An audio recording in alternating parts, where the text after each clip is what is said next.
अस्सलाम वालेकुम मेरी जान। तो आज हमने अपना लास्ट जो टॉपिक है वर्क एंड एनर्जी का, और उसमें जो पावर का लास्ट टॉपिक है उसको डिस्कस करना है। लेकिन उससे पहले एक छोटी सी डेफिनेशन जो आप लोगों की वर्क एंड एनर्जी में टाइप्स ऑफ एनर्जी की कुछ गिवन है ना, केमिकल एनर्जी, इलेक्ट्रिकल एनर्जी।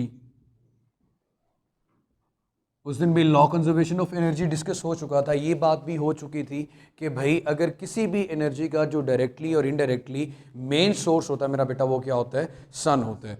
आपके पास मेरे बेटे जितने भी फॉसिल फ्यूल्स हैं, जैसे कि कोल है, ऑयल है या गैस है, कोल, कोयला, ऑयल, तेल, गैस, इन सब में या फिर मेडिसिन में या फूड के अंदर जो एनर्जी होती है, मेडिसिन, फूड, इन सब में जो एनर्जी है वो एनर्जी कौन सी है मेरा बेटा?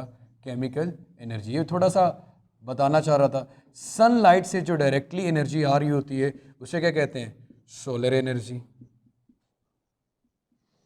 हमें पावर डैम से या सोलर एनर्जी को डायरेक्टली किस में कन्वर्ट कर देते हैं? Electrical energy. और इलेक्ट्रिकल एनर्जी से हम क्या ले रहे होते हैं? हीट भी ले रहे हैं, लाइट भी ले रहे हैं, साउंड भी ले रहे हैं। सो ये डिफरेंट फॉर्म्स ऑफ एनर्जी है। न्यूक्लियर रिएक्शन से जो एनर्जी मिलती है वो न्यूक्लियर एनर्जी है। छोटी सी डिस्कशन थी जो मैंने कहा कि मिसिंग ना हो जाए। एक्चुअली हमारा आज का जो टॉपिक है वो मेरा बेटा रिलेट करता है पावर से।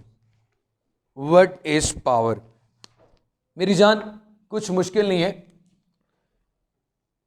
पावर जैसे कि लफ्ज से पता चल रहा है, अगर कोई काम 2 लोग 5 दिन में करते हैं, वही काम एक बंदा 3 दिन में कर देता है, मतलब इसकी पावर क्या आ गई?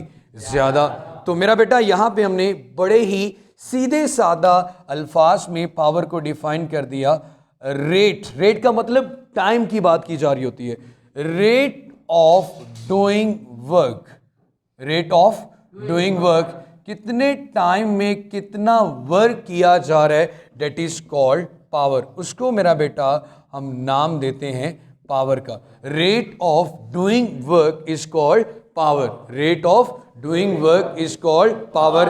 पावर का अगर मेरा बेटा मैं फॉर्मूला लिखूं तो पावर का फॉर्मूला मेरी जान आ रहा है work divided by time. Work divided by time.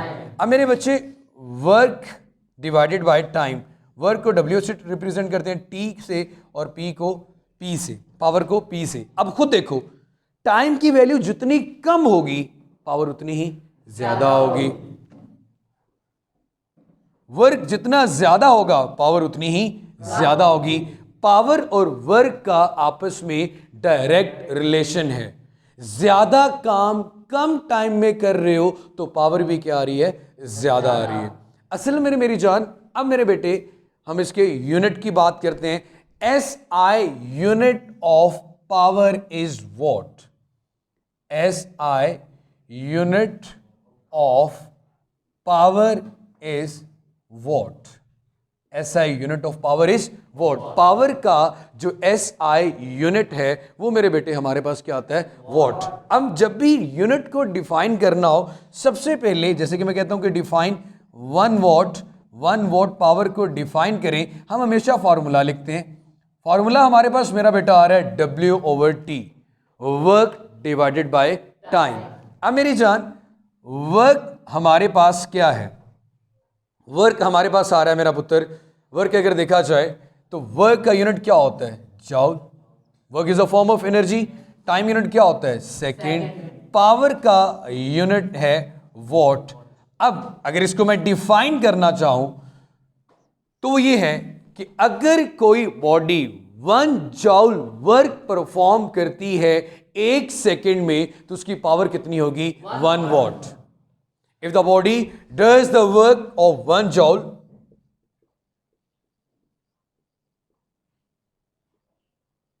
does the work 1 joule in 1 second,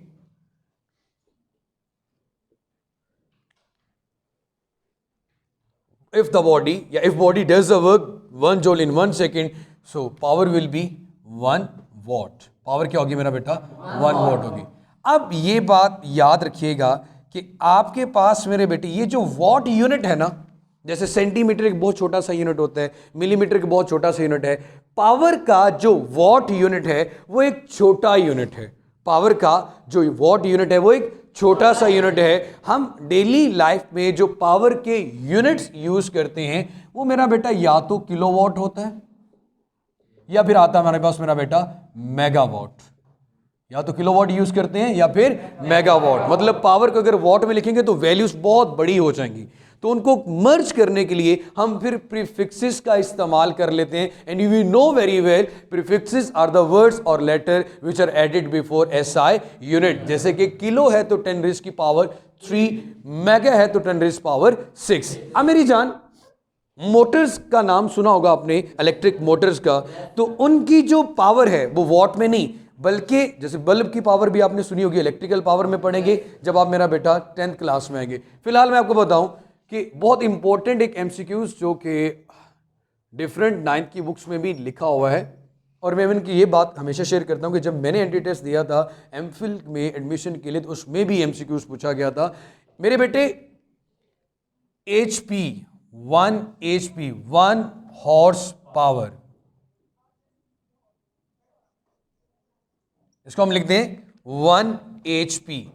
1 जो HP होता है अगर 746 वॉट मिल जाए तो क्या बनता है 1 HP। अगर 746 वॉट मिल जाए तो कितना बनता है मेरा बेटा 1 HP। 746 जैसे कि 1000 ग्राम मिले तो 1 kg बनता है। इसी तरह 746 वॉट हो तो एक 1 HP बनता है। मतलब HP में जब वैल्यूज लिखेंगे तो वैल्यूज होंगी तो ज्यादा, पावर होगी तो ज्यादा, लेकिन छोटी लिखी जाएगी। जैसे कि मेरे पास 100 वॉट पावर है, मैं आपको कहता हूं जी इस पावर को मुझे कन्वर्ट करके दें HP में, तो सिंपली आप इसको 746 के साथ डिवाइड कर दें तो पावर आ जाएगी किसके अंदर, HP के अंदर। चलिए ये पावर आपकी HP में आ गई। मैं आपसे कहता हूं दोबारा फिर वापस जाओ वॉट के अंदर, तो आप इसी वैल्यू को जिसको आपने 100 डिवाइडेड बाय 746 लिखा हुआ है, अगेन 746 के साथ मल्टीप्लाई करेंगे तो किस में चले जाएंगे, वॉट में। 746 के साथ क्या हो गया, डिवाइड, पावर कितनी आ गई 100 वॉट। तो हम वॉट से HP में आए और HP से दोबारा फिर किस में चले गए, वॉट में। तो वैल्यूज क्या रही, सेम। फर्क यूनिट चेंज करने से मैग्नीट्यूड में फर्क आ जाता है, पर पावर तो सेम ही है। लेकिन सिर्फ हम जैसे कि 1 किलोमीटर का डिस्टेंस है, आप मीटर में लेके आओ तो उसकी वैल्यू क्या आ जाएगी, 1000 मीटर आ जाएगी। तो वैल्यू में तो मैग्नीट्यूड नंबर में चेंज आ रहा है, वो चीज तो क्या रहती है, सेम रहती है। ठीक है मेरी जान, ये था हमारा लास्ट टॉपिक इसका। इंशाल्लाह अगेन फिर chapter number 7 properties of matter में मुलाकात होगी। इसके बारे में कोई भी क्वेश्चन होता है आप लोग मेरा बेटा इन लेक्चर्स को दोबारा से देखिएगा, आप लोग कमेंट्स में पूछ सकते हैं, आप लोग वैसे भी मेरी जान पूछ सकते हैं। तो खुश रहें, आबाद रहें, और MMN नज़ीर चैनल को भी सब्सक्राइब कर लें अगर अभी तक नहीं किया हुआ, और इसको दूसरों के साथ भी शेयर करें। अल्लाह हाफिज़।